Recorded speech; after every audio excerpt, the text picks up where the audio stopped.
Dark Side of the Rainbow, Chapter 5. "It's you," she said. Bright was lounging on her bed, shirtless. He looked even tanner and more muscular than he had when he left her on the beach. His hair was longer, and the angles of his face were sharper. "I let myself in," he said. "I hope you don't mind." Polly hid a smile. "I'm extremely upset," she said solemnly. "You're going to have to spend a long time apologizing." "Is that so?" he said with a grin. "Mm-hmm," Polly said, throwing herself on him. "You are." He did, quite extensively. Afterward, Polly gave a sigh of contentment and nestled her head in Bright's firm chest. "You should break in all the time," she said with a yawn. "You're good at saying you're sorry." Bright laughed, tangling his fingers in her long hair. "Sounds good to me, babe. You're a pretty special girl." "I know," Polly said. "Where were you, anyway? I looked all over the falls for you. The sprites wouldn't tell me anything." "Went to the fringe with Dorothy," Polly said.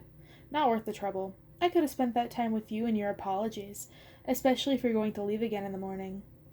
But instead of laughing, Bright stiffened. "Dorothy?" He sat up, dislodging Polly's head, and looked at her. "Not Dorothy the Witch Slayer." "The one and only," Polly confirmed. "She's back. Did you know?" "Yeah, I've been hearing some things," Bright said. She didn't know him all that well, but she'd never seen him like this before. All his laughing, sardonic manner had fallen away. He looked serious and worried. Funny how that feeling seemed to be going around since Dorothy's arrival at Rainbow Falls. "Like what?" "Like she's bad news," he said. "Like Queen Ozma is missing, like Dorothy's been killing people, like the Scarecrow and the Tin Woodman are doing some serious disturbing shit." "Killing people?" Polly laughed out loud. "That's ridiculous. This is Oz. People don't kill people. Killing is for the wicked." "She's already killed a witch. Why do you think she is called the Witch Slayer?" "That was an accident. She can't help where a tornado landed her house. Dorothy can be a little high maintenance, but she's just a kid helping out while Ozma takes a break." "Is that what she told you?" "It makes sense. Ozma's been so busy lately. She must be exhausted." But he shook his head. "Paul, it's more than that. It has to be. Think about it. Who brought her back? And why? Oz isn't in any danger. At least it wasn't. But all the stories I've been hearing are really, really bad. That she's completely power-hungry. And that nobody really knows where Ozma is. That Dorothy is trying to take over Oz by force while you're off seeing the sights. What's that supposed to mean?" "I just think you should keep a better eye on your kingdom is all." Now Polly was angry. "You've been in Rainbow Falls for only a few weeks. You take off whenever you feel like it, and you want to try and tell me how to run my own kingdom?" "No, babe, no," he said, trying to calm her down.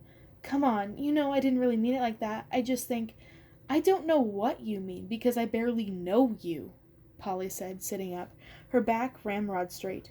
"And I think you have a lot of nerve trying to boss me around in my own palace. I'm not—" She stood up, gathering her cloud silk coverlet around her. "Don't you have waves to catch?" she said coolly. Bright took the hit.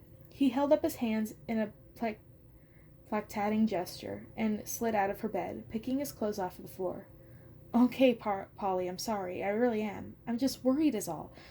I don't know why she'd come here or what she wants if anything I've been hearing is true. This place is really special and—" He paused. "And so are you. I don't want anything bad to happen." "Nothing bad ever happens in Rainbow Falls." "You remember when we were in the water the first night? You sent a wave to help me? It was a reflex. You didn't let me fall. I'm not telling you what to do.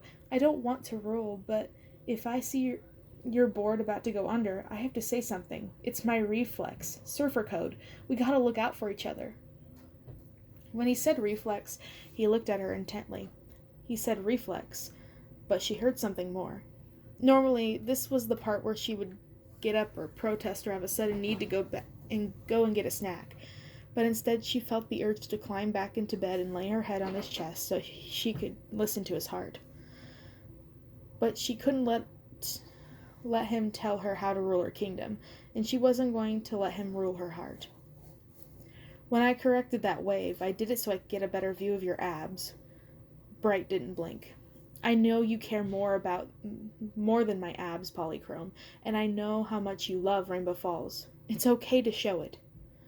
The words hung between them for a beat, and she could feel his heart racing with a mixture of anger and longing. If he stayed a minute more, she would give in to the latter, and she couldn't do that.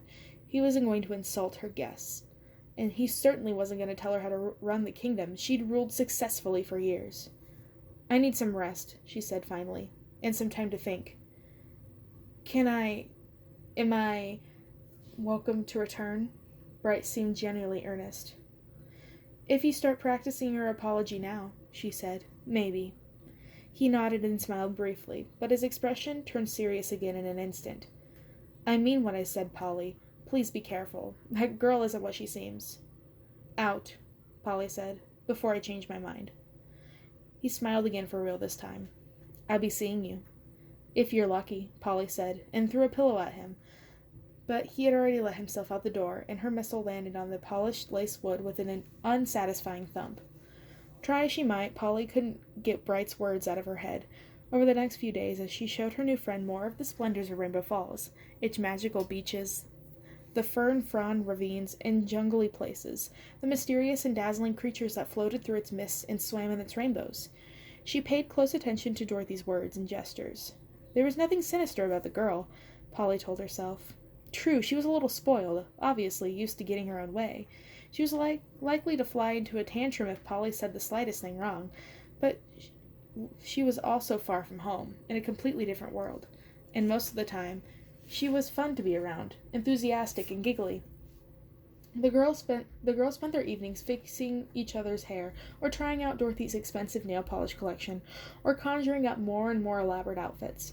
When the sprites came to Polly with various problems or questions, she waved them away. How often did she give a guest as illustrious as Dorothy the Witch Slayer? The kingdom could wait. One day, as Dorothy and Polly were sunning themselves on the Indigo Beach, Dorothy had refused to learn to surf, but she had at least built up a good base for a tan. Dorothy turned to Polly, pillowing her head in her hand. Polly, will you teach me magic? What do you mean? Polly asked. Don't you know magic already? I mean special magic. Dorothy nodded toward the rainbow sea. Rainbow magic. She paused. Fairy magic. A chill flashed briefly through Polly. She suddenly remembered Bright's warning. She's power hungry. Fairy magic is for fairies, Dorothy, she said neutrally. Dorothy pouted. It's not some big secret, she said. Or if it is, I don't understand why you can't just tell me. What's the big deal? It's just that you have to be a fairy to use fairy magic, Polly explained. Ordinary people can't just... You think I'm ordinary? Of course not, Dorothy. It's just that you don't trust me, Dorothy said. Her lower lip began its all-too-familiar quiver. You don't trust me, after all the time we've spent together? Polly, I was starting to think of you like a sister, and now you spring this on me? I trust you, Dorothy, Polly said, but I can't teach you something you can't learn. Dorothy rolled over on her side, her back to Polly. When she spoke again, her voice was muffled, as if through tears. I have never had a real friend, she said. Nothing like you, Polly. It hurts so much to know that you think so little of me. I'm sorry, Dorothy, Polly said. But for the first time, she began to wonder if Dorothy's routine was just a routine, if perhaps Dorothy was far more calculating than she seemed. Had she come to Rainbow Falls to learn magic?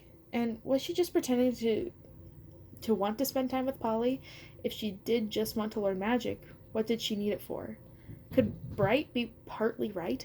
It wasn't possible that Dorothy was a murderer. That was a rumor too ridiculous to even consider. But maybe, just maybe, there was something to all these other stories he'd alluded to. Polly tried not to let the worry eat her for the rest of the afternoon. Dorothy dropped the subject of magic, although knowing Dorothy, not for long, and was back to her usual giggly self in an instant. The girls swam in the purple waves, snacked on sunfruit, and got drunk before dinner on dazzleberry cordial. Dorothy got drunk anyway. Polly just sipped at her glass watchful.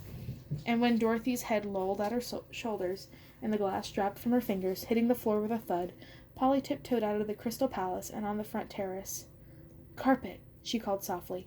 I need a favor. The carpet had reacted to her most recent summons with dread. Dorothy couldn't manage to go anywhere without at least a dozen bags, but when it saw that Polly was alone, it waved a corner happily. "No, Heathcliff isn't coming," she told it. "He's off hunting somewhere, and anyway, I shouldn't be long. Take me to the Emerald City, dear Carpet." The carpet lifted her up toward the sky, and Polly settled in for a ride. It was time to find out just how much truth was behind Bright's rumors.